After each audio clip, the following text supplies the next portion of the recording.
ফারহান খাওয়া শুরুর আগে কি বলে? পরে বলি, এখন খুব ক্ষুধা। আবার ভুলে গেল, খাওয়ার আগে বিসমিল্লাহির রহমানির রহিম বলতেই হয়। হ্যাঁ বেটা, আল্লাহর নাম নিলে যে কোনো কাজেই বরকত হয়। উফ, আচ্ছা, বিসমিল্লাহির রহমানির রহিম।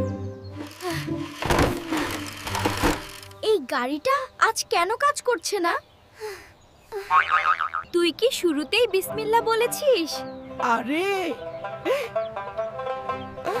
এটাতেও নাকি? যে কোনো ভালো কাজ শুরু করার আগে বিসমিল্লাহ বলতে হয়। আচ্ছা বলি, বিসমিল্লাহির রহমানির রহিম।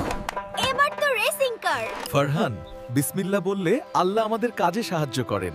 যেমন খাওয়ার আগে, পড়ার আগে, খেলাধুলার আগে, সব ভালো কাজেই। ঠিক আছে, আজ থেকে সব কাজ শুরু করব বিসমিল্লাহির রহমানির রহিম বলে। দৌড় শুরুর আগেও বলবি? হ্যাঁ, বিসমিল্লাহ। দৌড়। বাচ্চারা, তোমরাও সব কাজের আগে বিসমিল্লাহ বলতে ভুলবে না। হ্যাঁ বন্ধুরা, আমরা সবাই একসাথে বলি বিসমিল্লাহির রহমানির রহিম।